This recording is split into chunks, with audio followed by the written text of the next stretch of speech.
Alamin, wassalatu wassalamu ala nabiyyina Muhammadin wa ala alihi wa man tabi'ahu bi ihsanin ila yaumiddin. Allahumma 'allimna bima yanfa'una wanfa'na bima 'allamtana wa zidna ilma ya rabbal alamin. Baik, ikhwan dan akhwat fillah, jazakallahu wa iyyakum. Kembali kita melanjutkan kajian kita, masih pembahasan berkaitan dengan ghuslul janabah, mandi junub. Yang tadi kita sudah membahas pembahasan yang pertama yang ditulis, yang disebutkan oleh mu'allif rahimahullahu ta'ala Al-Imam Ibn Rushd dalam kitab beliau Bidayatul Mujtahid, berkaitan dengan apakah menggosok badan ya, itu syarat sahnya mandi junub ataukah tidak. Maka di situ ada dua pendapat daripada para ulama. Ada yang mengatakan na'am, bahwasanya menggosok badan ketika mandi janabah adalah syarat sahnya mandi janabah tersebut.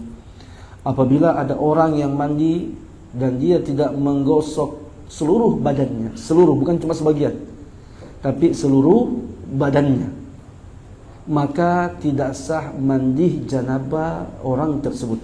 Dan ini adalah pendapat daripada Imam Malik rahimahullahu ta'ala dan mayoritas daripada ulama-ulama Malikiyah. Adapun pendapat yang kedua adalah pendapat jumhur ulama yang mengatakan bahwasanya menggosok badan, imrarul yadi 'alal jasad ya, atau tadalluk, menggosok badan ketika mandi junub itu bukan syarat sahnya mandi junub. Berarti apabila ada orang yang mandi junub dan dia tidak menggosok seluruh badannya, atau dia gosok sebagian dan sebagian yang lainnya dia tidak menggosok, maka sah mandi junub orang tersebut ya. Dan mungkin gambaran yang bisa kita berikan berkaitan dengan contoh kasus yang kita baru sebutkan ini, seperti yang tadi kita sudah jelaskan. Apabila ada orang dia junub, kemudian turun hujan ya, dan dia berniat, saya mau mandi junub dengan air hujan ini. Dan dia jalan sepanjang jalan ya, dan dia jalan sepanjang jalan, hujannya deras, bukan rintik-rintik ya. Kalau hujan deras pasti basah semuanya kan? Maka menurut jumhur ulama sah mandi junub orang tadi. Ataukah misalkan dia jebur dirinya ya ke dalam kolam ataupun air laut, di laut ya, dia berenang di laut. Maka dia cuma berenang saja, dia berenang tidak menggosok badannya, maka menurut jumhur ulama na'am, maka mandi junubnya sah. Mereka berdalil, jumhur ulama berdalil dengan zahir hadis daripada Aisyah dan juga Maimunah dan juga siapa? Ummu Salamah, yang mana ketika hadis tadi daripada Nabi sallallahu alaihi wasallam dan perbuatan Nabi sallallahu alaihi wasallam dan ucapan Nabi sallallahu alaihi wasallam sama sekali tidak menyebutkan tentang adanya tadalluk ya, tidak disyaratkannya untuk menggosok badan. Adapun dalil daripada Imam Malik dan ulama Hanafiyah yang lain, ulama Malikiyah yang lainnya, dalilnya adalah apa? Dalilnya apa? Kias, mengkiaskan mandi junub dengan apa? Dengan wudu. Sebagaimana ketika berwudu diwajibkan untuk tadalluk ya, untuk maksudnya apa? Imrarul yadi 'alal jasad ya, untuk apa? Ini dia, apa namanya? Ya, menggosok ya, anggota bagian wudu ketika berwudu. Maka begitu juga dengan mandi junub ya. Tapi ikhwan dirahmati Allah Subhanahu wa taala, berkaitan dengan masalah tadalluk ataupun imrarul yadi 'alal jasad ketika wudu, indal wudu, itu bukan halul ijma' di antara para ulama. Di situ ada khilaf di antara para ulama, bukan perkara ijma' ya. Ada ulama, sebagian ulama yang tidak mensyaratkan adanya tadalluk. Pokoknya air ya, antum siram air saja misalkan. Saya bisa pahami enggak maksudnya? Ya, antum apa? Misalkan antum wudu di dalam kolam, air yang mengalir misalkan, atau di laut. Ya, antum niat berwudu, kemudian ketika antum berwudu, ya, antum cuma ceburkan tangan antum sampai ke dalam, ke atas siku, ke siku. Baik, ya.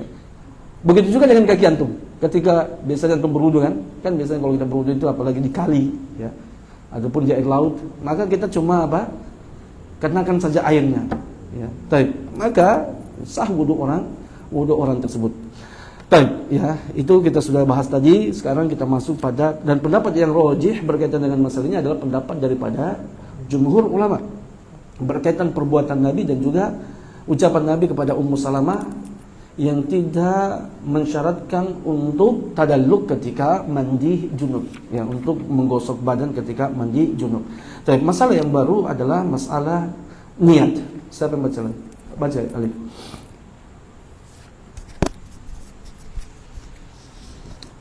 Bismillah. Qala mu'allif rahimahullah ta'ala al-mas'alatu tsaniyatu an-niyatu ikhtilafu hal min syuruti hadhihi at-taharati an-niyatu am la ka ikhtilafihim fil wudu'i fa dhahaba Malik wa Syafi'i wa Ahmad wa Abu Thawr wa Dawud wa ashabuhu ila anna an-niyata min syurutiha wa dhahaba Abu Hanifah wa ashabuhu wa Thawri ila annaha تجزئ بغير النية كالحال في الوضوء عندهم وسبب اختلافهم في الطهر وبعينه سبب اختلافهم في الوضوء وقد تقدم ذلك. Baik, sekarang masalah kedua berkaitan dengan masalah mandi junub, yaitu niat. Tadi setelah kita membahas apakah disyaratkan tadalluk, menggosok tubuh, seluruh tubuh ketika mandi junub ataukah tidak, dan kita sudah sebutkan pendapat yang rajih di antara para ulama, yaitu pendapat jumhur bahwasanya tidak disyaratkan tadalluk. Tapi sekarang masalah yang kedua adalah niat. Apakah disyaratkan niat ketika kita mandi junub ataukah tidak? Ya. Apakah diwajibkan, disyaratkan untuk niat? Dan maka beliau mengatakan ikhtalafu hal min syuruti hadhihi taharatu atau taharati an-niyatu am la. Dan para ulama berselisih pendapat apakah syarat daripada taharah ini niat, disyaratkan niat ataukah tidak. Kakhtilafihim fil wudu'i. Khilafnya para ulama berkaitan masalah niat dalam masalah mandi itu sama persis pembahasan khilaf mereka berkaitan dengan wudu. Ya. Antum kembali lagi melihat murojaah apa sebab khilafnya para ulama berkaitan dengan masalah niat pada wudu, apakah disyaratkan ataukah tidak. Maka wa dhahaba Malik wa Syafi'i wa Ahmad, ya, maka Imam Malik, Imam Syafi'i dan Imam Ahmad ataupun jumhur ulama, wa Abu Thawr wa Dawud wa ashabuhu, dan juga ulama Dawud az-Zahiri dan juga ulama Zahiriyah, bahwasanya anna niyata min syurutiha, niat itu adalah syarat daripada mandi junub. Ya, ini jumhur ulama. Kalau ada orang mandi junub, dia tidak, ya, memulainya dengan niat, mengedepankannya dengan niat, maka tidak sah mandi junub orang tadi. Wa dhahaba Abu Hanifah, dan Imam Abu Hanifah wa ashabuh, dan juga ulama-ulama Hanafiyah wa Thawri, dan juga Imam Al-Thawri ila annaha tujzi'u bi ghairi niyatin, bahwasanya mandi junub sah tanpa adanya niat. Ya, kal hali fil wudu'i indahum, sebagaimana keadaannya pada pembahasan wudu menurut mereka. Baik, kita ingat kembali apa sebab khilafnya para ulama berkaitan dengan niat ketika berwudu, apakah disyaratkan ataukah tidak. Alasannya apa? Sebab khilafnya? Hal dia ini apa? Baik, maka khilafnya adalah ibadah ghairu mahdha. Apakah wudu ini masuk dalam kategori ibadah ghairu mahdha ataukah dia ibadah mahdha? Yang mana para ulama telah sepakat bahwasanya kalau ibadah mahdha, yang murni ibadah, yang tidak kita tahu sebab disyariatkannya ibadah tersebut, tidak ghairu ma'qulatul ma'na, yang tidak dapat dipahami sebab dia disyariatkan, ya, itu namanya ibadah mahdha. Maka ijma' para ulama bahwasanya dia yaftakiru ilan niyah, membutuhkan terhadap niat. Baik. Adapun apa? Adapun ibadah ghairu mahdhah yang tidak murni ibadah, maka la yaftakiru ila niyah. Tidak perlu pada niat. Dan wudu begitu juga ghuslul janabah, mandi junub. Di sini terjadi khilaf di antara para ulama. Apakah dia apakah dia ini apa? Dia masuk dalam kategori ibadah mahdhah ataukah tidak? Jumhur ulama mereka memasukkannya dia sebagai apa? Ibadah mahdhah. Ya, itu alasan yang lain pertamanya. Ya, dan juga mereka juga berdalil dengan hadis-hadis Nabi sallallahu alaihi wasallam yang menjelaskan tentang wajibnya niat. Innamal a'malu binniyat. Semua amalan itu tergantung daripada niatnya. Baik, maka berarti Nabi semua amalan itu kembali pada niatnya. Berarti semua amalan harus dibarengi dengan niat. Baik, adapun ulama Hanafiyah mereka mengatakan bahwasanya wudu dan juga ghuslul janabah ini dia ibadah ghairu mahdhah. Ya, dia ini menyerupai apa? Menyerupai apa? Mandi, membersihkan sebagaimana kita membersihkan daripada apa?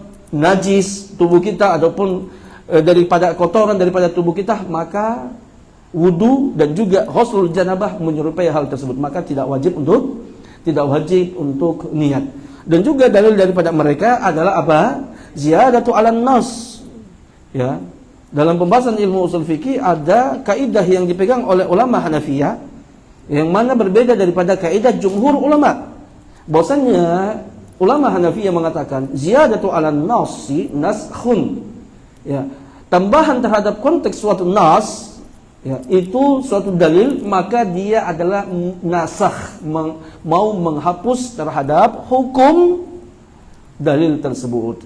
Baik, masuk dalam pembahasan apa? Pembahasan nasakh wal mansukh. Di dalam ayat Al-Qur'an, ya, Allah Subhanahu wa taala menyebutkan wa in kuntum junuban fattahharu. Apabila kalian junub, maka bersucilah. Baik, di dalam ayat Al-Qur'an tadi Allah tidak menyebutkan niat, hanya diperintahkan untuk bersuci. Baik. Ini ayat Al-Qur'an menyebutkan bersucilah. Baik, bersuci, selama sudah selesai bersuci tidak ada tambahan niat. Adapun hadis Nabi sallallahu alaihi wasallam innamal a'malu binniyat, ini ingin mau menambah konteks daripada ayat Al-Qur'an. Dalam Al-Quran tidak ada niat, tapi kok hadis ini mau mendatangkan niat, berarti ingin menambah lafaz daripada Al-Quran dengan menyebutkan disyaratkannya niat. Kalau seperti begitu, berarti ya hadis innamal a'malu binniyat, tambahan terhadap niat ini ziyadah. Apa artinya tambahan ala nas, terhadap nas Al-Quran. Dan kaidah daripada ulama Hanafiyah, tambahan terhadap suatu nas berarti dia ingin mau menghapus hukum Al-Quran tadi. Kalau berarti dia masuk pada pembahasan nasakh wal mansukh, hukum hapus dan yang dihapus. Baik. Kalau seperti begitu dalam kaidahnya, dalam masalah bab nasakh wal mansukh, maka Al-Quran hanya dapat dihapus dengan Al-Quran, ataupun Al-Quran hanya dapat dihapus dengan apa? Hadis yang mutawatir. Adapun hadis ahad, maka tidak dapat menghapus Al-Quran. Dan innamal a'malu binniyat itu adalah hadisul ahad. Makanya mereka tidak mengamalkan hadis tersebut. Tadi ya, antum sudah paham masalah ini, khusus angkatan pertama ya, dan yang sudah belajar pembahasan usul fikih masalah ziyadatu 'alan nas ataupun nasakh ataukah tidak, maka pendapat yang rajih dalam masalah ini adalah pendapat jumhur ulama, bahwasanya ziyadatu 'alan nas dalam contoh kasus yang seperti disebutkan ini bukanlah masuk dalam pembahasan nasakh. Baik ya. Paham akhwatnya? Ini nanti insyaallah angkatan kedua ke depannya juga akan membahas pembahasan ini. Baik, sebelum saya lupa, ya, tadi saya sebenarnya mau ingatkan antum khusus buat angkatan kedua. Takutnya anda lupa. khusus angkatan kedua, antum siapkan, memang beli dari sekarang ya, angkatan kedua, baik akhwat maupun ikhwannya. Antum beli kitab apa? Qawaidul Muthlah. Ya. Kita insyaallah tahun baru bulan Januari ya. Bulan Januari insyaallah untuk angkatan kedua kita Anda tambahkan waktu antum untuk malam Jumat nantinya. Malam Jumat belajar apa? Kita belajar pembahasan tentang Qawaidul Muthlah. Antum beli, siapkan dari sekarang. Ya, jadi ketika Anda pulang dari mana? Dari Madinah nanti, ya kita sudah mulai pembahasan tentang Qawaidul Muthlah. Angkatan kedua ya, baik ikhwan maupun akhwatnya. Baik, antum silahkan beli cetakan apa yang kira-kira yang tepat bagus? Ya? Kasih sama saja bagus ya? Terlalu tebal ya? Masa risalah terlalu tebal ya? Baik, berarti antum kalau yang punya kita yang kemarin apa dia? Cetakannya apa? Ya, tapi nanti antum lihat angkatan pertama ya, yang angkatan kedua antum bisa siapkan buku antum sekarang. Ya, antum lihat cetakan yang pada angkatan pertama yang warna hijau itu. Ini cetakan warna hijau. Kayaknya iya, ada beberapa kesalahan di situ. Ya, nanti insyaallah kita akan benarkan ketika masuk dalam pembahasan nanti. Ada beberapa kesalahan. Sebenarnya sih yang bagus itu ada salah. Ya, hanya memang agak tebal dia. Ya. Baik, itu yang Anda ingatkan mau ingatkan kepada antum semuanya. Coba kita lanjutkan. Lanjut, siapa lagi? Baca. Alif. ثم قال المؤلف رحمه الله تعالى: المسألة الثالثة مضمضة والاستنشاق. اختلفوا في المضمضة والاستنشاق في هذه الطهارة أيضا كاختلافهم فيهما في الوضوء، أعني هل هما واجبان فيها أم لا؟ فذهب قوم إلى أنهما غير واجبين فيها، وذهب قوم إلى وجوبهما، وممن ذهب إلى عدم وجوبهما مالك والشافعي، وممن ذهب إلى وجوبهما أبو حنيفة وأصحابه.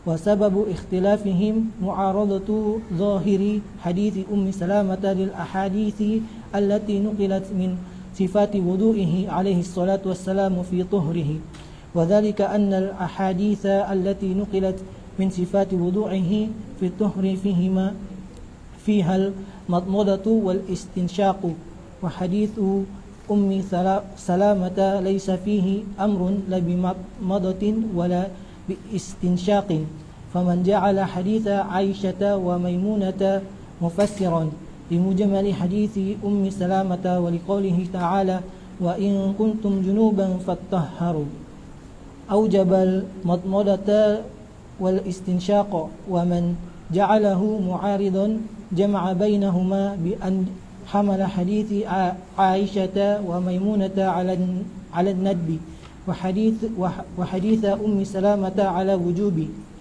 ولهذا السبب بعينه اختلفوا في تحليل الرأس، هل هو واجب في هذه الطهارة أم لا؟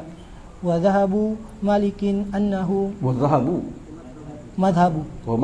ومذهب مالك أنه مستحب، ومذهب غيره أنه واجب. وقد أضد مذهبه من أوجب التخليل بما روي عنه عليه الصلاة والسلام أنه قال: تحت كل شعرة جنابة فأنقوا البشرة وبل الشعر. Baik, sekarang pembahasan al-mas'alah tsalitsah, masalah yang ketiga ya. Baik, tadi kita sudah kuatkan ya bahwasanya pendapat yang rajih berkaitan dengan masalah niat itu adalah apa? Adalah syarat mandi junub. Ya, berarti kalau ada orang yang tidak niat, maka berarti dia tidak sah apanya? Mandinya. Tapi ya, di sini jadi Ya, nanti ada kasus, mungkin antum pahami masalah ini. Jadi perbedaannya antara ulama Hanafiyah dan jumhur ulama berkaitan dengan masalahnya tadi, mungkin dalam suatu keadaan ada orang yang junub. Baik ya? Ada orang yang junub. Ternyata ketika jalan dia dikena hujan. Baik. Dia dikena hujan. Hujan deras. Ya. Hujan deras. Kemudian setelah itu selesai, ya, pertanyaannya, dia teringat ternyata, tadi hujan. Ya, saya tadi lagi junub juga. Tapi menurut ulama Hanafiyah, maka orang tadi apa? Berarti sudah hilang junubnya, karena sudah dikena air, dia sudah bersuci dan airnya sudah menyentuh seluruh anggota badannya, anggota tubuhnya. Ya, walaupun tidak ada niat. Ya. Adapun ulama ataupun jumhur ulama mengatakan tidak. Ya. Tidak sah wudunya, tidak sah mandi, tidak sah tadi orang yang sudah dikena hujan tadi, dikena hujan dan dia tidak berniat untuk mandi junub, maka berarti junubnya, janabahnya masih ada pada tubuhnya. Dia masih, hadas besarnya masih ada, belum hilang. Ya, itu dia pembahasan. Antum pahami masalah itu, ya, dan antum akan bisa menjelaskan pembahasan berkaitan dengan masalah mandi janabah ketika antum ditanyakan kelak. Dan sekarang pembahasan yang baru adalah madmadah wal istinsyaq. Berkumur-kumur dan istinsyaq, menghirup air ke dalam hidung. Apakah dia disyaratkan, ya, dalam mandi junub ataukah tidak? Maksudnya apa? Ketika antum mandi junub, apakah wajib antum harus kumur-kumur? Ya. Baik. Seperti tadi kita sudah jelaskan, ya. Bahwasanya mandi, ya, bahwasanya apa tadi? Wudu itu bukan syarat sahnya mandi janabah, betul kan? Tapi sekarang ada orang mandi tidak wudu dulu, mandi junub tidak wudu. Tapi sekarang kalau dia tidak wudu, kalau dia sudah wudu, tapi enggak. Ya, kalau dia sudah wudu apa? Kalau dia sudah wudu, tapi lainnya, dia sudah wudu, orang wudu kan biasanya pakai apa? Istinsyaq. Ya, kalau ketika dia mandi, apakah orang tersebut juga wajib untuk berkumur-kumur dan juga menghirup air ke dalam hidungnya ataukah tidak? Maka di sini terjadi khilaf di antara para ulama. Beliau mengatakan, dan para ulama berselisih tentang hukum madmadah, berkumur-kumur, wal istinsyaq fi hadhihi tahara aidan, dan juga menghirup air ke dalam hidung dalam pembahasan ini juga, ya, pembahasan mandi. Kakhtilafihim fihima fil wudu, sebagaimana perselisihan para ulama berkaitan dengan dua perkara tadi dalam pembahasan wudu.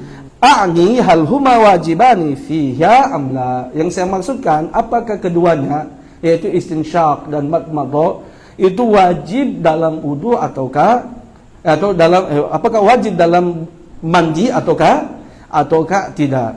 Fa dhahaba qaumun ila annahuma ghairu wajibani fihima. Maka sebagian ulama ada yang berpendapat bahwasanya kedua-duanya, istinsyaq dan madmadah, itu tidak wajib di dalam mandi junub. Ya. Dan wa dhahaba qaumun ila wujubihima, dan sebagian ulama berpendapat tentang wajibnya madmadah wal istinsyaq. Wa mimman dhahaba ila adami wujubihima Malikun wa Syafi'i. Dan di antara ulama yang berpendapat bahwasanya madmadah dan istinsyaq tidak wajib adalah Imam Malik dan Imam Syafi'i rahimahullahu taala.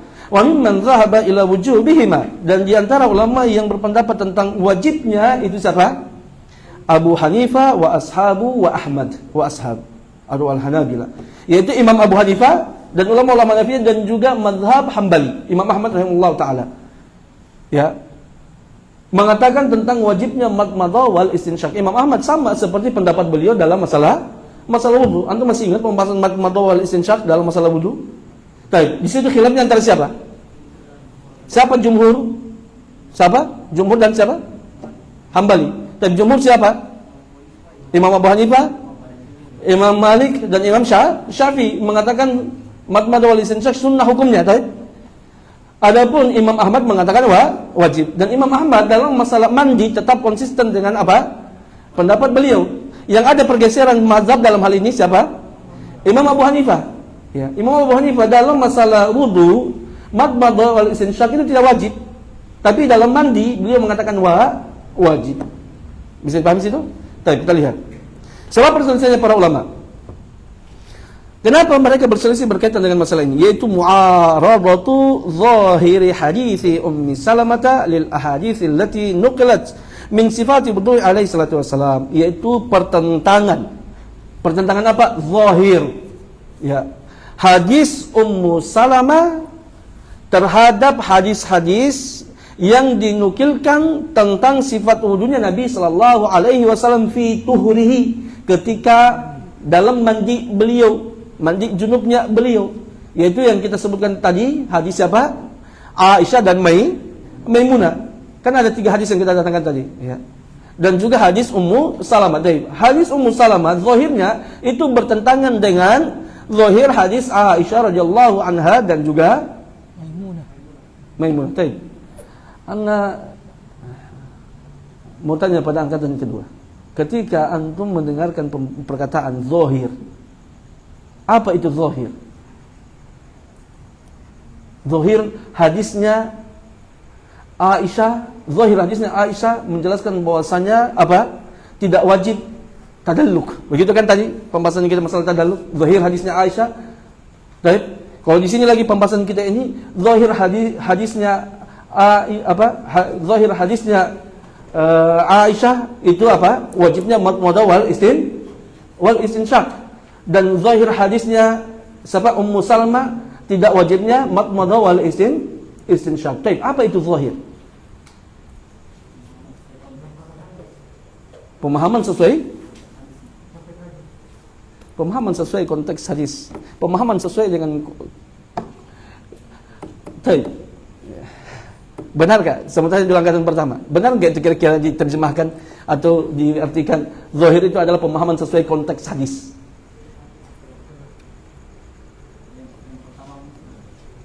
Baik, perhatikan. Pembahasan kita berkaitan dengan apa? Pembahasan kita dengan kalam atau lafaz. Lafaz penunjukan dia terhadap suatu makna itu ada 3 keadaan. Lafaz, antum harus bedakan antara lafaz dengan makna. Akhwatnya, paham? Bedakan lafaz dengan makna. Baik.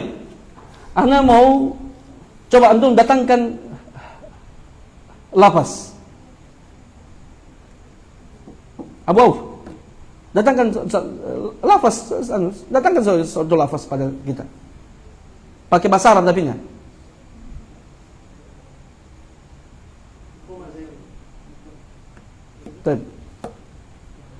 Tapi bisa nih, qoma Zaidun itu lafaz murakkab. Tapi antum satu kata saja dulu biar kita ambilkan. Lafaz saja saya ambilkan. Kalimah.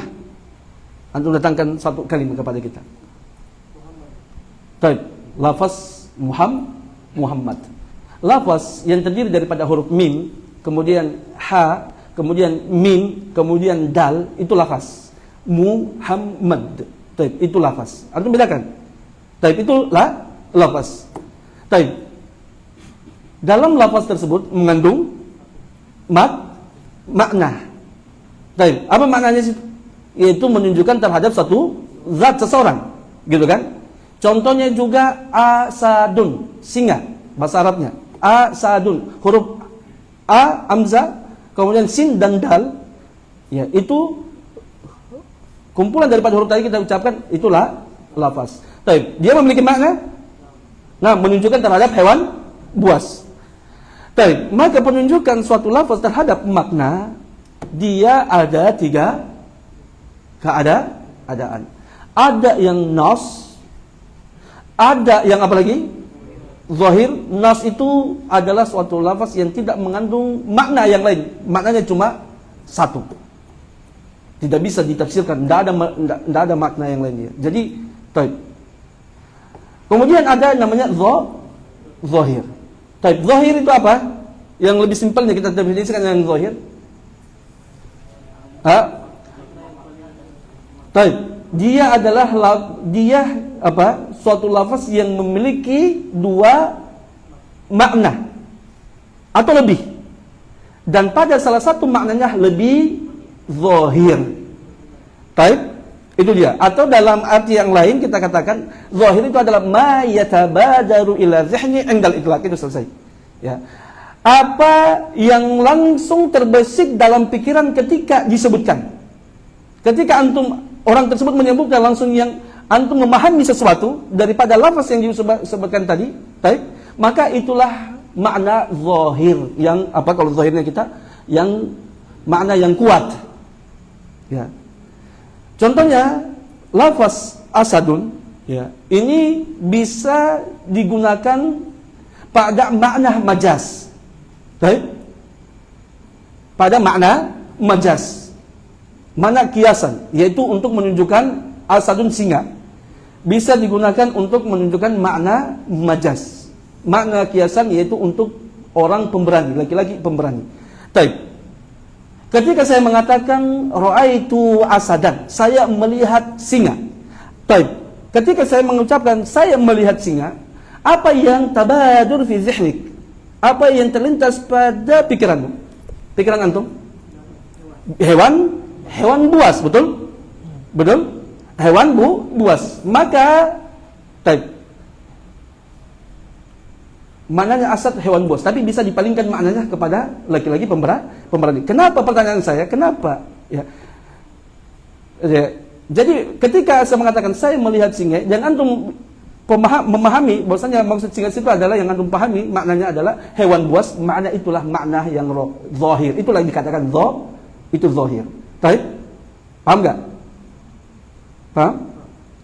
Itu zahir. Dan makna taib, kan Ustaz bisa juga. Ya. Ketika saya kan Ustaz, ketika antum mengatakan itu asad dan saya melihat singa, antum maksudnya itu adalah laki-laki pemberani. Taib. Memang bisa digunakan makna majaz, tapi makna tadi itu makna zahir, makna marjuh, makna yang lemah. Tidak boleh kita berpaling daripada makna zahir kecuali ada dalil memalingkan daripada mana kepada makna marjuh. Taib ya? Antum paham semua sini. Taib, nanti. Taib, sekarang pembahasan tadi, ya. Pembahasan masalah ini, ya. Dari tadi kemarin kita bahas zahir, mu'aradatu zahiri. Karena pertentangan zahir hadis Ummu Salamah atau Ummi Salamah terhadap hadis Aisyah radhiyallahu anha. Taib, zahir hadis daripada Ummu Salamah. Coba antum lihat hadisnya. Taib, di situ zahirnya apakah ada mad wal istinsyaq? Yang antum pahami tidak ada kan? Ketika antum membaca hadisnya, taib, zahir hadisnya tersebut tidak ada yang menyebutkan apa? Mad wal istinsyaq. Zahirnya yang antum pahami berarti mad wal istinsyaq tidak wajib. Bukan kan? Bukan syarat, itu yang antum pahami zahirnya. Paham di sini? Taib. Begitu juga dengan hadis Aisyah, bertentangan antara dua hadis tersebut. Taib. Maka beliau mengatakan apa? Annal ahaditha, karena sesungguhnya hadis-hadis allati nuqilat, yang dinukilkan tentang sifat wudunya Nabi sallallahu alaihi wasallam fi tuhri, pada mandi beliau, ya. Fi hal madmadah wal istinsyaq, di dalamnya itu ada madmadah wal istinsyaq. Baik, di mana antum dapat? Zahir di mana? Yatawadda ka wuduhi fi shalah, gitu kan? Baik, Nabi sallallahu alaihi wasallam itu apa? Madmadah wal istinsyaq. Dan hadis Ummi Salamah, ya, laisa fihi amrun la bi madmadatin wala bi istinsyakin. Dan pada hadis Ummi Salamah tidak ada dalam hal tersebut perintah untuk perintah madmadah dan juga perintah istinsyak. Berarti zahirnya apa? Tidak wajib. Betul kan? Zahir hadis itu tidak madmadah dan istinsyak tidak wajib. Zahir hadis Aisyah dan Maimunah zahirnya wajib. Baik. Mana dia? Faman ja'ala, barang siapa menjadikan hadis Aisyah wa Maimunah mufassiran li mujmali hadis Ummi Salamah. Barang siapa yang menjadikan hadis Aisyah dan hadis Maimunah itu sebagai penafsir terhadap mujmal hadis siapa? Ummi Salamah, maka waliqaulihi ta'ala wa in kuntum junuban fatahharu aujabal madmadata wal istinsyaq, maka dia mewajibkan madmada wal istinsyaq. Siapa ini? Hanafiyah dan juga Hanabilah. Jadi ya, pendalilan, perhatikan, pendalilan daripada ulama Hanafiyah dan Hanabilah mengatakan madmada wal istinsyaq itu wajib. Ya. Mereka langkah pertama kali mereka mengatakan hadis Maimunah, hadis Ummu Salamah itu adalah hadis mujmal. Ya.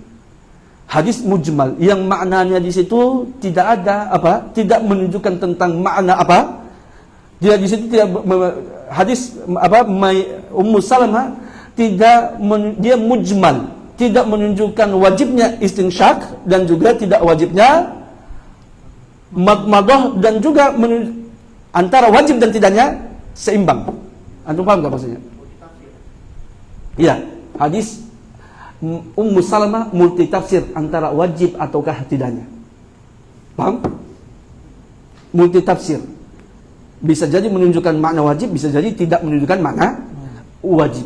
Dan kedua keadaan tadi itu kedudukannya sama.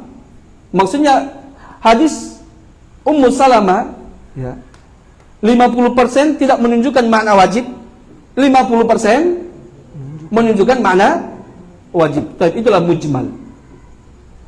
Dan datang hadis Aisyah dan juga hadis Maimunah menjelaskan tentang kemujmalan, menafsirkan tentang hadis yang ada pada Ummu Salamah, yang mana dalam hadis Aisyah dan Maimunah di situ menjelaskan tentang Nabi sallallahu alaihi wasallam melakukan madmadah wal istinsyaq. Berarti hadis ini menafsirkan maksud daripada hadis siapa? Ummu Salamah. Itu yang pertama. Dan juga waliqaulihi. Dalil keduanya waliqaulihi ta'ala. Ya, berdasarkan firman Allah Subhanahu wa taala wa in kuntum junuban fatahharu. Ya. Dan apabila kalian junub maka bersucilah. Ya. Ayat ini mujmal. Ayat ini mujmal. Bersucilah. Bersuci itu banyak keadaan. Bisa bersuci dengan cuma mencuci seluruh tubuh. Kemudian hadis Aisyah itu menjelaskan maksud bersuci situ diantaranya adalah istinsyaq dan madmadah. Maka aujabal madmadah wal istinsyaq. Tapi perhatikan, ini yang disebutkan oleh mu'allif rahimahullahu taala, ini adalah pendalilan daripada Hanabilah. Mereka mengatakan ayat tersebut mujmal. Ya. Mereka mengatakan pendalilan yang baru kita baca ini sebenarnya pendalilan bukan daripada pendalilan Abu Hanifah, tapi pendalilan daripada ulama Hanabilah yang mengatakan ayat tersebut ayat mujmal. Maka ditafsirkan oleh hadis Maimunah dan Aisyah. Adapun Imam Abu Hanifah, beliau mengatakan wajib untuk istinsyaq dan madmadah. Beliau berdalil dengan hadis Nabi sallallahu alaihi wasallam tersebut. Ya. Dan juga dengan ayat wa in kuntum junuban fatahharu. Allah mengatakan dan kalian apabila junub maka bersucilah. Tapi beliau menjadikan ini bukan mujmal. Ini bukan ayat mujmal, tapi ini am. Maksudnya pada kasusnya dia ayat ini adalah umum. Ya. Allah memerintahkan untuk bersuci. Berarti semua bagian tubuh yang dapat dikena air berarti mencakup keumuman perintah tersebut harus disucikan. Bisa paham? Jadi sudut pendalilannya Imam Abu Hanifah mengatakan pembahasan ayat ini itu dia bukan mujmal, bukan hadis mujmal. Jadi tidak perlu ditafsirkan dengan hadisnya Aisyah. Tapi dia ini umum. Allah mengatakan apabila kalian apabila kalian junub maka bersucilah. Bersuci itu mencakup semua hal, mencuci kepala, mencuci tangan, semuanya anggota badan, termaksud di hadis ayat itu umum juga madmadah wal istinsyaq. Itu dia. Bisa paham ya? Nah, ya al-amru lil wujub, dan dia berpegang dengan keumuman ayat tadi. Ya, kalau Hanabila dia berdalil dengan bahwasanya itu mujmal. Ya. Antum yang angkatan pertama, kalau angkatan pertama insyaallah sudah paham masalah ini karena sudah mengkajinya. Tapi angkatan kedua antum ya bingung-bingung sedikit, enggak apalah, nanti antum paham suatu saat nanti. Sudah paham sampai situ? Wa man ja'alahu mu'aridan jama'a bainahuma bi an hamala haditsai Aisyah wa Maimunah 'ala an-nadbi, ya. Wa hadits ja'ala haditsa Ummi Salamah 'ala al-wujubi. Dan barang siapa yang menjadikan hadis Ummi Salamah itu bertentangan, bukan mujmal. Ya, tapi kontradiktif. Itu bedakan ya. Mujmal, kalau mujmal perlu pada tafsir, betul kan? Benar enggak? Angkatan pertama. Betul enggak? Kalau mujmal, maka kalau mujmal tidak ada pertentangan di situ, ya. Dari bentuk penafsiran. Hadis Ummu Salamah dia hadis yang mujmal, yang masih samar. Kalau mujmal itu? Multi tafsir, yang ambigu ya. Anda bilang ya. Ya, yang ambigu. Ya, yang multi tafsir, ditafsirkanlah pemaksudnya oleh hadis Aisyah. Ya. Itu mazhabnya Imam Ahmad, metodenya Imam Ahmad. Tapi kalau metodenya Imam Syafi'i dan Imam Malik, ya mereka mengatakan bahwasanya hadis Maimunah dan hadis Aisyah itu bertentangan dengan hadis Ummu Salamah. Kontradiktif dia. Ya, kalau seperti itu maka Maka ya mereka kalau kontradiktif berarti harus kita kita menggunakan tarjih. Maka mereka menyebutkan bahwasanya hadis Maimunah dan juga hadis Aisyah yang menyebutkan tentang Nabi sallallahu alaihi wasallam madmadah, zahirnya mewajibkan madmadah wal istinsyaq, itu di bawah pemahamannya kepada makna mandub, ya, berdasarkan hadis Ummu Salamah. Dan hadis Ummu Salamah ya ini? Ya, ala nadbi wa hadis Ummu Salamah ala al-wujub, dan hadis Ummu Salamah dibawa pada mananya wajib. Baik. Maka berarti tidak diharuskan untuk madmadah wal istinsyaq. Jadi madmadah wal istinsyaq hukumnya sunnah. Walihadza sabab bi'ainihi, ya, dan juga disebabkan karena ini bi'ainihi, ya, sebab yang sama. Walihadza sababi bi'ainihi, tapi itu taukid ainihi itu. Karena sebab inilah. Tapi sebab apa? Hadis Aisyah itu kontradiktif dengan hadis Ummu Salamah. Itu jadi sebabnya ikhtalafu fi takhlili ra'si. Juga para ulama berbeda pendapat tentang takhlilu ra'si.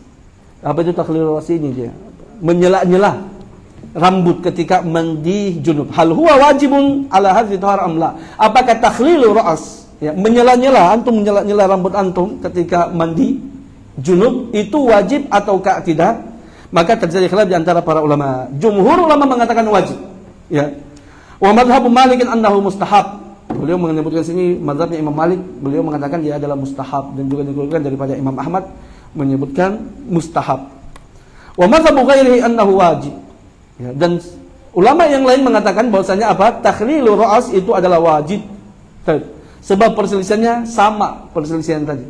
Kalau dalam hadis Maimunah, ya, dalam hadis Maimunah dan hadis Aisyah radhiyallahu anhuma jami'an, zahirnya wajibnya takhlilul ra's, karena di situ Nabi sallallahu alaihi wasallam mentakhlil ra's beliau, gitu kan?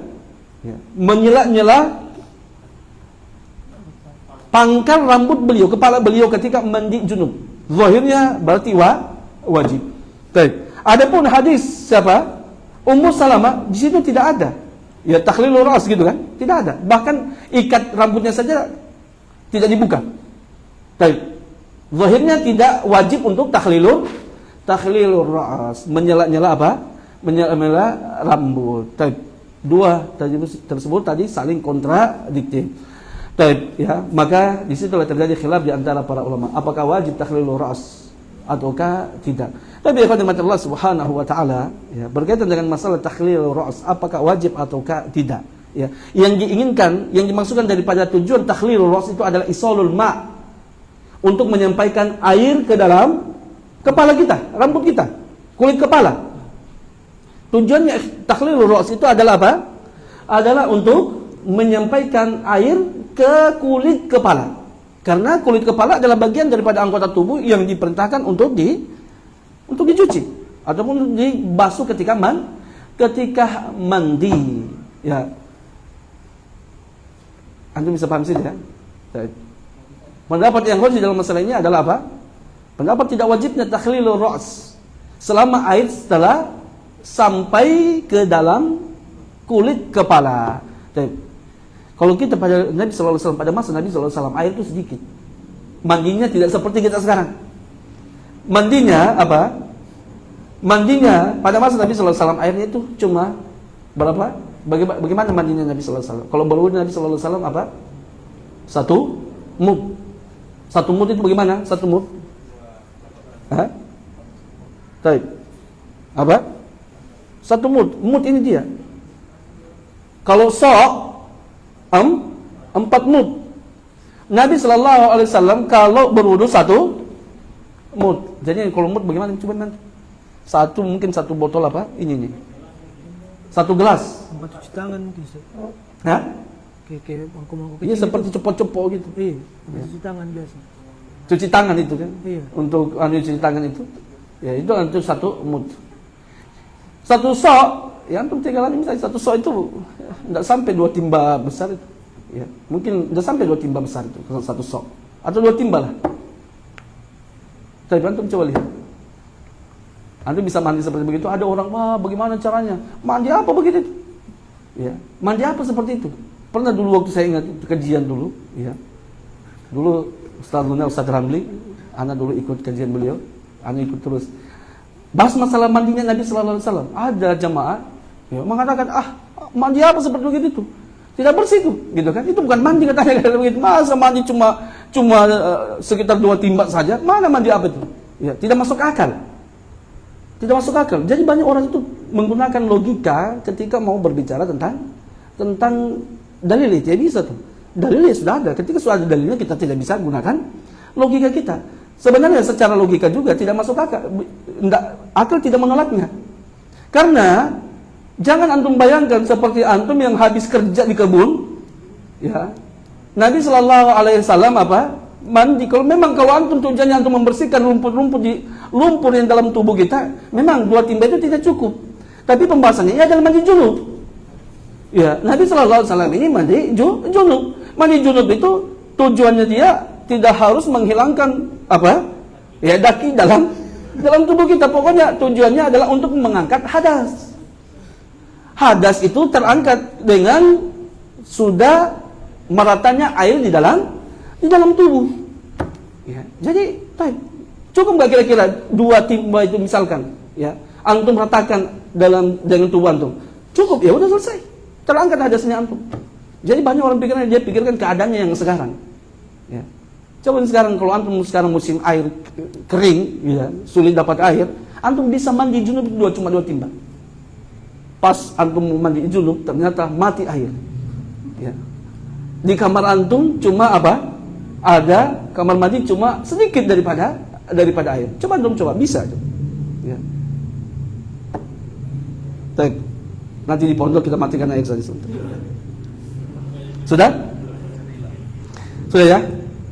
Baik, dan ulama yang mewajibkan tentang jumhur yang mewajibkan tentang mengatakan wajibnya untuk takhlilul ra's, ya, atau sya'r, itu berdalil menguatkan pendapat mereka dengan hadis Nabi sallallahu alaihi wasallam, tahta kulli sya'ratin janabatun. Di bawah setiap rambut ada janabah, ada junubnya. Maksudnya setiap rambut itu berarti ada bagian junubnya. Ya. Fanqul basyarata. Kalau seperti itu maka bersihkanlah kulit kepala. Ya. Wa ballus sya'ra, dan basahkan rambut. Udah selesai. Baik. Di situ ilahnya Nabi memerintahkan hal tersebut tadi untuk apa? Fanqul basyaratah, bersihkan rambut, wa ballu sya'rah, dan bersihkan kulit rambut dan basahkan rambut, udah selesai. Ya, walaupun tidak ada takhlil, antum tidak sela-sela, kalau selama air sampai maka sudah mewujudkan apa yang diinginkan oleh Nabi Shallallahu Alaihi Wasallam dengan hadis tersebut. Dan berkaitan dengan masalah hadis ini, ya, banyak para ulama mendhaifkan hadis tersebut, dan sebagian ulama ada yang mensahihkan hadis ini. Tapi itu ikhwan dari Allah Subhanahu Wa Taala berkaitan dengan masalah istinsyaq wal madmadah, terakhir al-fawru wa tartib. Nah, betul. Karena riwayatnya, hikmahnya kan Nabi sallallahu alaihi wasallam. Nabi sallallahu alaihi wasallam itu berdasarkan hadis kullu syarrin janabatin fanqul basyarah. Tujuannya adalah untuk apa? Membersihkan kepala daripada junub, gitu kan? Dan itu bersihnya anggota badan seperti tadi dengan sampainya air. Dan takhlil itu dia cuma apa? Wasilah untuk bisa menyampaikan air di dalam kepala, ya. Apalagi pada masa Nabi yang airnya ketika mandi sedikit, kalau coba dia mandi dengan satu mud kemudian langsung siram kepalanya pakai angin, ya bannya tidak akan sampai air. Apalagi rambut Nabi Shallallahu Alaihi Wasallam itu tebal. Baik. Nah.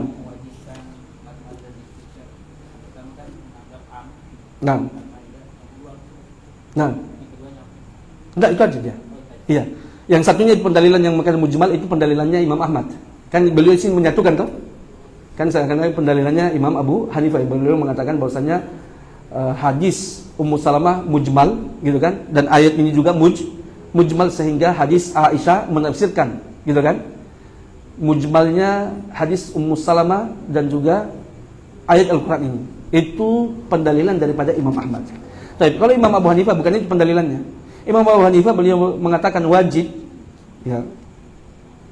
Apa tadi itu? Istinsyaq, madmad wal istinsyaq, karena itu tadi keumuman ayat. Beliau menjadikan ayat ini umum, bukan mujmal. Tapi kalau mujmal maka tidak perlu apa?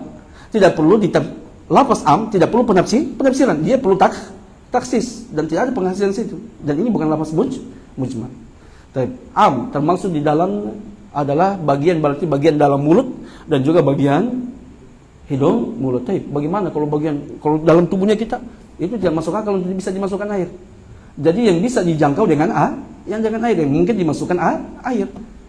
Kalau nanti kan ada logika. Kalau begitu berarti kan umum. Ya, dari lubang dubur juga berarti harus dimasukkan air. Tapi paham maksudnya bagian dalam. Maka itu sesuatu yang memang bukan tempatnya untuk masuk air. Tapi kalau madmadah wal istinsyaq adalah tempat bisa dimasukkan air, maka tetap dilakukan perintah tersebut. Baik, terakhir al-fawr wa tartib, al-muwalah wa tartib. Lanjut, siapa baca? Terakhir. Baca antum lagi. Bismillah. Thumma qala mu'allif rahimahullah ta'ala al-mas'alatu ar-rabi'atu al-fawr wa tartib.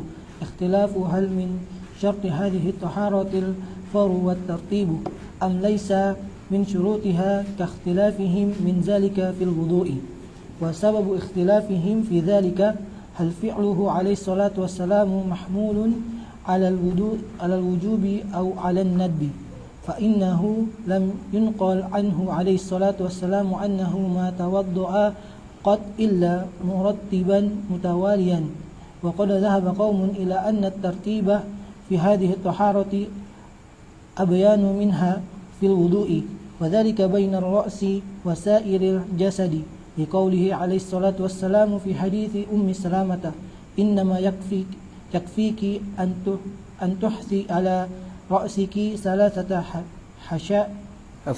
حثيات ثم تفيضي الماء على جسدك وحرف ثم تقتدي at-tartiba bila khilafin baina ahli al-lughati. Baik, ya masalah al-tartib al-fawr berarti al-muwalah, ya. Masalah al-muwalah wa tartib. Baik, antum masih ingat pembahasan masalah wudu? Betul kan? Baik, perhatikan masalah al-fawr atau muwalah Siapa yang mewajibkan masalah muwalah dalam pembahasan wudu? Bahasanya muwalah dalam wudu itu adalah wajib. Siapa? Imam Ahmad dan Imam Malik. Taib. Dalam begitu juga dalam hal ini. Taib. Dalam hal ini yang dianjurkan itu adalah Imam Malik. Bahasanya wajibnya muwalah. Adapun Imam Ahmad tidak mewajibkan muwalah. Beliau mewajibkan cuma dalam wudu saja. Ya. Dalam wudu saja. Begitu juga dalam masalah tertib. Kalau tertib, maka ya ulama 4 mazhab itu tidak mewajibkan tertib dalam mandi. Alasannya kenapa? Karena dalam masalah kasus mandi junub, semua anggota tubuh itu kajasadin wahid. Seperti anggota tubuh yang satu. Tidak ada perlu tertib-tertibnya. Berbeda ketika kasus wudu. Ketika kasus wudu, maka setiap anggota yang dibasuh dalam wudu itu dia anggota badan tersendiri, tangan sendiri, kemudian apalagi wajah juga tersendiri. Adapun dalam mandi, maka apakah Allah mengatakan kalau jika mandi ada tertibnya? Allah cuma mengatakan apa? Fattaharu, maka mandilah. Selesai. Jadi dia dalam kasus mandi, anggota tubuh itu semuanya dihukumi satu bagian daripada tubuh. Itu ya. Tidak usah kita makanya beliau sini tidak menyebutkan siapa ulama yang masalah tertib itu yang khilafnya. Ya. Bahkan dikulikan ijma, bahwasanya ijma para ulama bahwasanya tertib dalam mandi tidaklah wajib. Seperti kan itu pembahasan saja. Ustaz, bagaimana? Harus tidak tertib seperti yang dilakukan Nabi sallallahu alaihi wasallam dalam mandi, apa yang dilakukan Nabi ketika mandi? Yaitu mencuci tangannya dulu, kemudian juga Nabi sallallahu alaihi wasallam berwudu, kemudian menghela-hela kepalanya, ya, kemudian setelah itu baru beliau mandi. Naam, kita katakan itu tidak wajib. Ya, antum mulai daripada kaki asal sudah niat, ya, dan juga ataupun dari tengah badan ataupun sampai ini kita berbicara hukum. Tapi kalau sunnahnya, maka seperti yang dilakukan oleh Nabi Sallallahu Alaihi Wasallam. Ya, maka kita baca. Maka para ulama berselisih pendapat tentang syarat ya, taharah ini, maksudnya mandi ini. Apakah disyaratkan muwala al-faur, ya, ataukah tertib? Faur itu maksudnya langsung, sama dengan faur itu sama dengan pembahasan wudu muwalah, langsung. Maksudnya antum tadi, ya, antum baru basuh kepalanya, antum baru helai basahkan rambut, setelah itu antum pergi. Mungkin gempa, antum lagi ke bawah ditanya mau mandi, baru antum ya sudah berwudu, baru antum garu-garu kepalanya antum, sampaikan basahkan kepala antum, ternyata gempa, antum langsung kabur. Ya. Kan bisa jadi kan? Bisa jadi, menutup kemungkinan. Ya. Tapi gempa antum kabur, datangnya nanti setengah jam, sudah kering itu di kepala antum. Kan pembahasannya itu kan? Mualah kalau sudah kering, kembali kita bahas kemarin. Kalau sudah kering anggota tubuh, di sini terjadi khilaf yang para ulama. Ya. Maka jumhur ulama mengatakan tidak wajib muwalah. Kenapa? Seperti tadi, karena dia satu anggota tubuh. Kalau begitu, ya udah, yang di kepala antum berarti janabahnya sudah hilang. Tinggal yang di bagian junubnya, yang di kepala tadi. Nah, junubnya antum baru sampai di kepala sini hilang. Ya, baru maksudnya baru yang kepala sini. Telinga antum tadi belum basah, berarti belum basah. Junubnya masih ada. Maka tinggal dihilangkan dengan cara dibasuh. Bisa paham sampai situ? Begitu juga dengan tertib, ya. Wasabab istilaf fi dzalika hal fi'luhu. Sebab perselisihan para ulama berkaitan dengan masalah muwalah tadi. Ya, ini muwalah tadi ini apakah perbuatan Nabi yuhmalu 'alal wujubi aw 'alan nadbi, dibawa pada makna wajib ataukah makna mandub? Ya. Apakah pada hukum asalnya perbuatan Nabi itu dia wajib ataukah memiliki makna wajib ataukah mandub? Dan yang rajih daripada ucapan para ulama bahwasanya perbuatan Nabi yuhmalu 'alan nadbi, bukan yuhmalu 'alal wujub. Dibawa pada makna mandub, bukan pada makna wajib. Berbeda dengan qaul, berbeda dengan ucapan. Kalau ucapan Nabi SAW, perintah Nabi SAW pada hukum asalnya dibawa pada mana? Wajib. Itu dia. Kecuali ada dalil yang memalingkan dari makna wajib kepada mana? Mandub. Itu perlu dalil. Baik. Berarti pada ucapan Nabi, zahirnya dia dibawa pada mana? Wujub. Ketika antum dapatkan perintah, kata perintah, ya, dalam Al-Quran ataupun hadis Nabi Sallallahu Alaihi Wasallam, maka pada asalnya dia adalah wajib. Tapi kalau perbuatan Nabi Sallallahu Alaihi Wasallam, Nabi melakukan sesuatu, seperti contoh yang kita sebutkan tadi, Nabi berwudu, itu antum dapatkan kan bukan daripada ucapan Nabi, tapi dari perbuatan Nabi. Nabi sela-sela rambutnya, Nabi cuci tangan, itu bukan ucapan, itu perbuatan. Tapi pembahasan yang perlu ulama, perbuatan Nabi, ketika ada perbuatan Nabi, apakah perbuatan tersebut langsung memberikan faidah makna wajib ataukah mandub? Maka dia adalah apa? Mandub, bukan makna wajib. Jadi makna zahirnya dia adalah yang dipahami daripada perbuatan adalah mandub, bukan wajib. Tapi bisa dibawa pada makna wajib ketika ada dalil yang menjelaskan bahwasanya yang diinginkan daripada perbuatan tadi adalah wajib. Tapi antum paham ya? Wa qad dhahaba qaumun, mana dia? Fa innahu, karena sesungguhnya lam yunqal anhu alaihi salatu wasallam, karena sesungguhnya tidak pernah dinukilkan daripada Nabi sallallahu alaihi wasallam annahu ma tawadda'a qattun, bahwasanya Nabi sallallahu alaihi wasallam tidak pernah berwudu satu kali pun illa murattiban mutawalian, kecuali Nabi itu berurutan dan juga berkelanjutan. Dan perbuatan Nabi. Makanya di sini ya ikhwan, pentingnya antum belajar ilmu usul supaya antum tahu apa yang antum bahas. Seperti contohnya, saya mau singgung sedikit. Contohnya yang suka sering kita kalau musiman, setiap datang lebaran pasti pasti diributkan. Yang ributkan orang-orang yang nggak tahu belajarnya di mana. Salat Idul Fitri di masjid, gitu kan? Gaduh gara-gara masalah itu, ribut masalah itu. Facebook jadi ramai gara-gara itu, ya. Karena Nabi Sallallahu Alaihi Wasallam, ya, Nabi Sallallahu Alaihi Wasallam melakukan itu. Tapi betul. Tapi bukan berarti tidak boleh untuk apa? Karena itu perbuatan Nabi. Tidak ada Nabi Sallallahu itu pembahasan tersebut. Ya, itu adalah perbuatan daripada Nabi Sallallahu Alaihi Wasallam yang mana itu menunjukkan makna sunnah. Tapi bisa dipahami? Ya.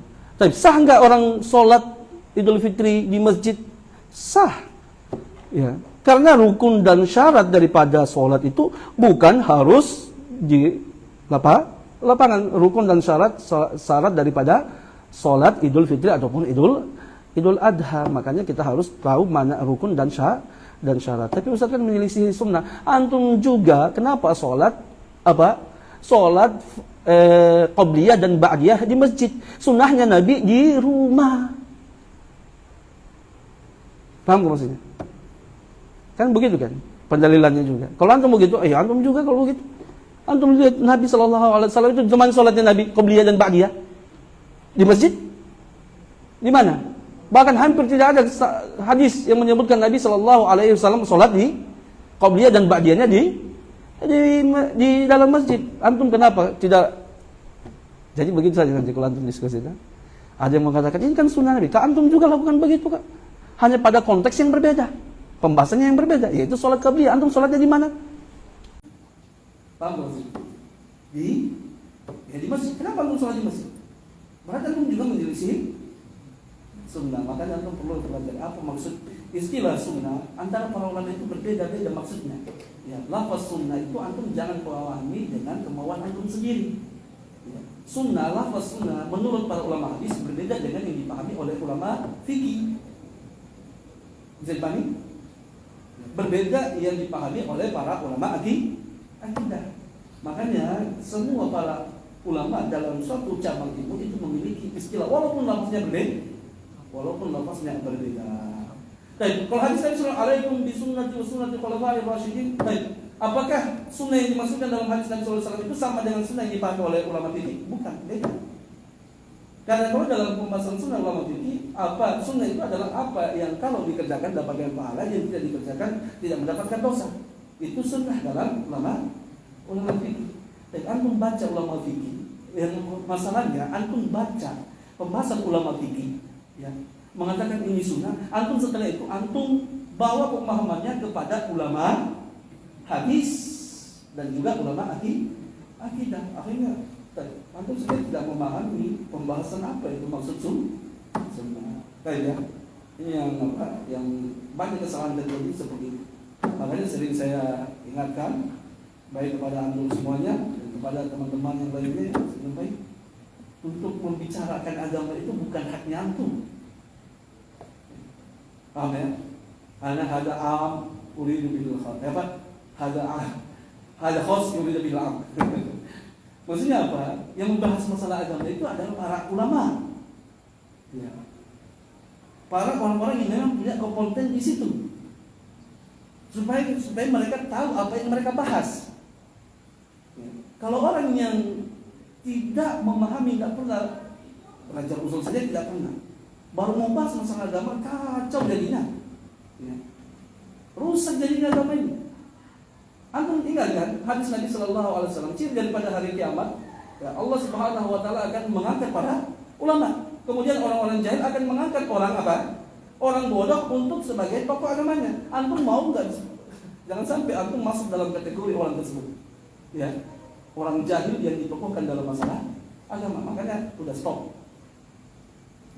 Bukan ranahnya antum untuk membicarakan masalah-masalah perkara-perkara ini, ya, karena perkara fatwa, perkara ijtihad itu tidak cukup dengan membaca yang ada di postingan status. Harus banyak kumpulan ilmu yang antum gabungkan. Antum harus memahami apalagi fatwa yang kontemporer, ya, ataupun kejadian-kejadian yang terjadi sekarang, masalah-masalah Palestina, saudara-saudara dari Palestina. Ya, orang-orang yang tidak pernah, jangan ikut campur di situ.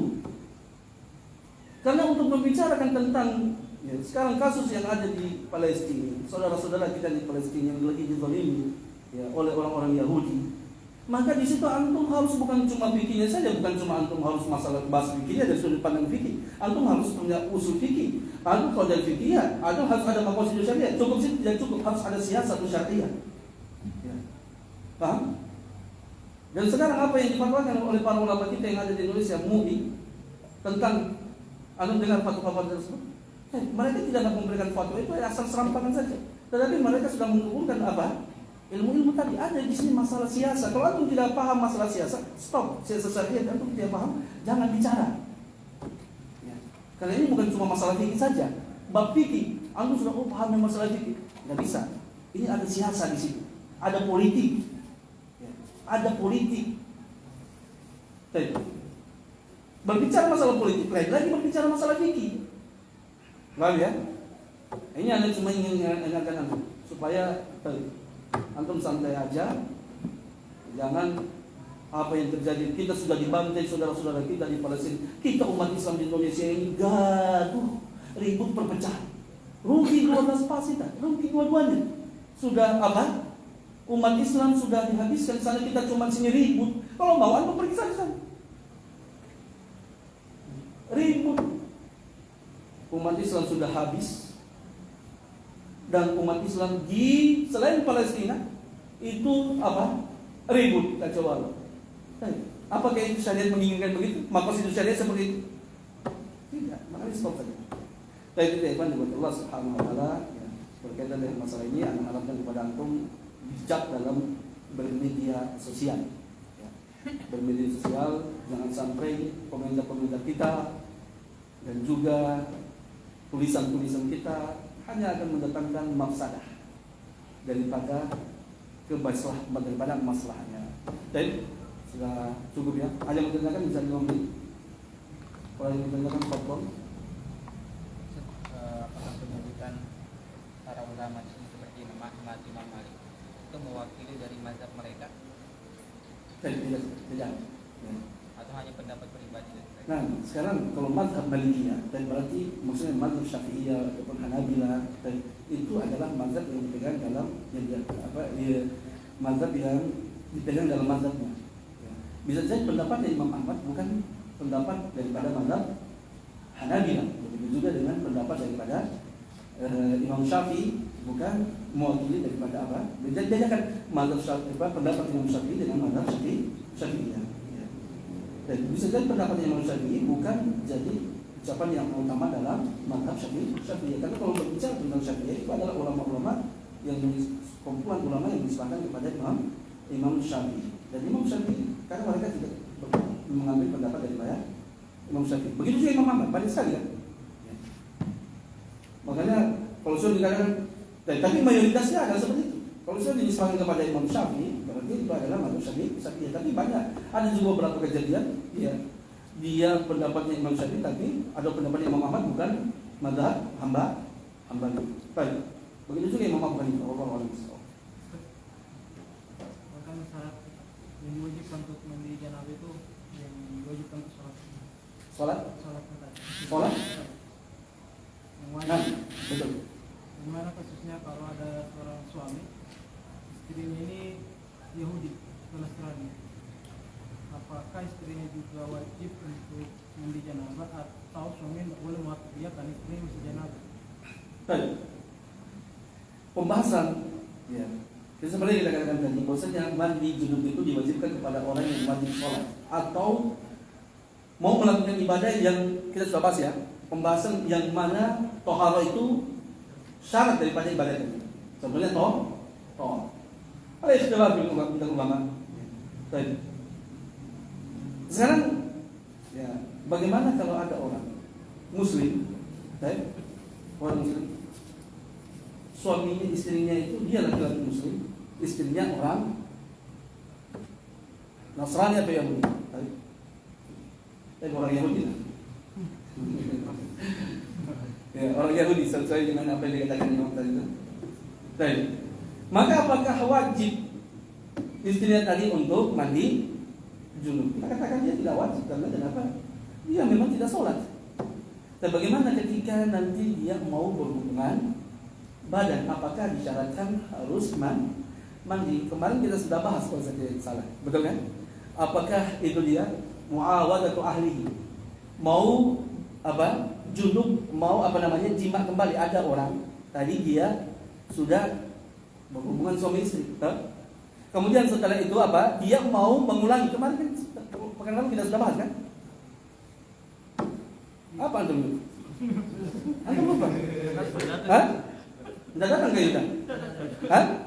Datang, antum ganggu ilham terus dari mana lihat? Masa antum lupa? Antum yang ganggu ilham. Kemarin kan kita sudah bahas, betul kan? Muawadah ahli. Ya, sekian. Ketika wudu, pembahasan tentang pembahasan wudu. Kemarin kan? Apakah harus berwudu dulu? Nah, tidak disyaratkan. Ya. Dia harus apa? Orang yang tadi sudah junub, kemudian dia mau bersetubuh lagi dengan istrinya, harus mandi terlebih dahulu. Tidak disyaratkan untuk mandi terlebih dahulu. Ya. Masalahnya jerawat bukan karena hubungan saat istrinya haid, istrinya habis. Yang muslim. Dan pembahasannya apa? Istrinya habis. Nanti pembahasan nanti ini kalau habis haid, ya. Nanti pembahasannya para ulama, apakah wanita yang sudah bersih daripada haidnya dan belum mandi boleh berhubungan suami istri sebelum dia mandi. Ya, tapi antum simpan saya pertanyaan antum karena dalam hal kita masuk dari pembahasan tersebut. Ya, nanti biar pada tempatnya. Ya. Dan jumhur ulama mengatakan wajib. Tadi saya masuk ke kaidah al-kafir muqatabun Islam. Nah, dan bagaimana betul. Sekarang pembahasannya seperti ini kan? Pembahasannya tadi, ya. Apakah bagi lagi ulama yang mengatakan dia ada, tentunya ketika kalau kita membahas masalah lebih dalam intinya gitu kan. Nah, ada yang mengatakan bahwasanya dia wajib. Ya. dia wajib karena kenapa? Al-kufar mukhatabuna bi furu'il Islam. Ya. Tapi kalau seperti begitu kita maksudnya apa? Dia wajib berarti semua hal. Maka kalau kita gunakan kaidah tadi, maka dia apa? Dia berarti wajib untuk mandi karena dia diperintahkan. Tapi ini kan istrinya tadi. Bahasanya kan? Istrinya tadi. Maksudnya seperti tadi dia wajib, tapi dia wajib. Tapi dia ini kita wajib untuk tadi karena untuk sholat. Gitu kan? Toharo diwajibkan karena untuk sholat. Dia kalau sholat itu sudah gugur, dia tidak lakukan, maka apa faedahnya untuk mewajibkan hal tadi? Tapi kalau kita lihat dia berdosa enggak?